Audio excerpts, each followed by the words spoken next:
Spencer, how are we doing on time? Do we have to play Dungeons and Dragons? Oh shit! I'm sorry. I should be asking Ryan. No, it's 6:34. So 6:34. Yeah, that's a time that. Yeah. What you're realizing now is that we have not been up here for very long. Oh, right. So, usually time goes so much faster. I don't know why. Ryan. If you could have anything, I mean, what do you want? What is your dream? What's my dream? I actually want to. I want to do stand-up comedy, and I want to I want to be a writer for TV, actually. So that's why I'm here. Do you have a strong 2 minutes, Ryan? Yeah. Yeah. Yeah, I could do 2. Do you want to come out in the thrust and do them to an audience of Kansas City comics? Yeah. Right, everybody. Here, I'll do you the favor. I'll give you a horrible opener so that the bar is lowered for you. Ladies and gentlemen, welcome to Nickelbackers. Please remember, Rob Schneider will be here next week, the star of Sheep's a Heaven. And on all next week, it's Ladies' Night. All the ladies get to be ladies. You don't get anything for free. We just won't punch you.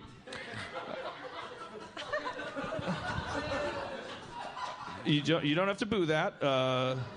It's not. We're not proud of our policies here, ma'am, at Nickelbackers. Now coming to the stage, the opener for tonight's act. It's not you, Ryan. It's just a different guy. Schmegel Flanagan. Yeah. You ever notice that Chinese people are inferior? Whoa! What are they eating? Why are they eating it? Whoa! Hey, come on now. What you talking about? Knock, knock. Who's there? Fuck you. I'm racist. Whoa! I got AIDS in my blood. I'm spraying it on the audience. Oh! It's like Gallagher, but you got AIDS now. Whoa! Okay, well, I'd like to settle it down for a minute and tell you about my wife, Veronica. She's struggling with breast cancer, and there's a table of T-shirts in the back. I'd really like you to buy them. Oh, thank you very much. I've received a note that all your cars have been stolen, and wherever they are, there's people sleeping in them. But the people sleeping in them are covered with little tiny spikes filled with poison. So let them be, and then you'll be okay. And you just need a new car, and all your lives are ruined.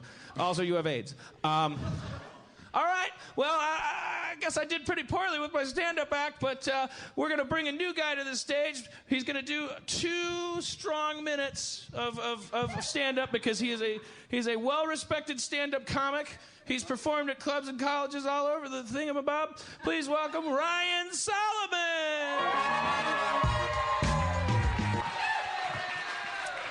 Hey, guys. Thanks for coming out here. You guys look great. I don't know about you guys. Every time I see Channing Tatum in a movie, all I can think is how much better Ryan Gosling would have been. And every time I kiss my wife, all I can think is how much better Ryan Gosling would have been. And when I say that, people usually ask me, and by people I mean my wife, Ryan, do you mean you can't help but think of how much better Ryan Gosling would have been at kissing you, or how much better Ryan Gosling would have been at kissing your wife? And the answer is either. Both. In an ideal world, my wife and I would never kiss each other. It would just be 2 Ryan Goslings sharing a tender embrace. Have you guys ever done something horrible, like just so bad you just never wanted to tell anybody? No. Good. You're perfect. Thank you. Well, for the rest of you, you just do something like terrible you just don't want to even bring up again, like you're messing around with some friends in the woods and you push one and he falls and he breaks his nose and there's so much blood that you just run away. That didn't happen. Or maybe like in college, a bunch of girls run into your dorm room and steal a bunch of your stuff. So to get them back, you take one of the flashlights that you were borrowing from one of them and you just take a shit in it. And then you give it to her. And then like a couple of years later, you just go ahead and you marry her. Yeah, that did happen. Several years ago, I was going on a mission trip with a church when I was in high school, and we were going to help just some people in West Virginia. And a few months prior, a woman had tragically lost her son, her very young son, in a car accident. And the weeks before it happened, he kept saying that he saw a bunny in the yard, and his mom never saw it. And after the horrible event, she got this package. It was a statue of a bunny. And it didn't say who it was from. So she was like very confused. She was like, where did this come from? And while we were on the trip, after a particularly rowdy night at a pizza place, we were riding back to where we were staying, and the bus stopped. I was like, why? Why is the bus stopping? And it turns out there was a bunny in the middle of the road, and it wouldn't move. And I couldn't understand why it wouldn't move. Most people on the bus understood the significance of this bunny and this poor woman who went through something that no parent should ever have to go through. Most people on the bus realized the significance.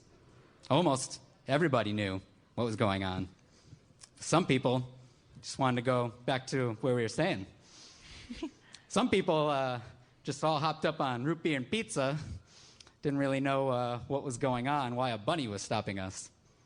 Some people started to chant, or maybe one person decided to chant, or more like just yell, "Run it over! Run it over! Run it!" Oh, shit. Do you think she heard me? And I never looked her in the eyes again. That was the end of that was the worst thing I ever did. So thank you very much, guys. Ryan Sullivan, everybody! Whoa! Don't forget, I'm racist. Thank you, Ryan Sullivan. Could be worse. Ryan Sullivan, we'll talk about you. Ryan Sullivan. Ryan Sullivan, yeah. Keep your eyes out for that kid. Woo! You can sit in a VIP seat, Ryan.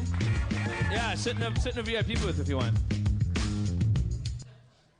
For a second, I was like, oh, who's going to stop the music? Then I realized.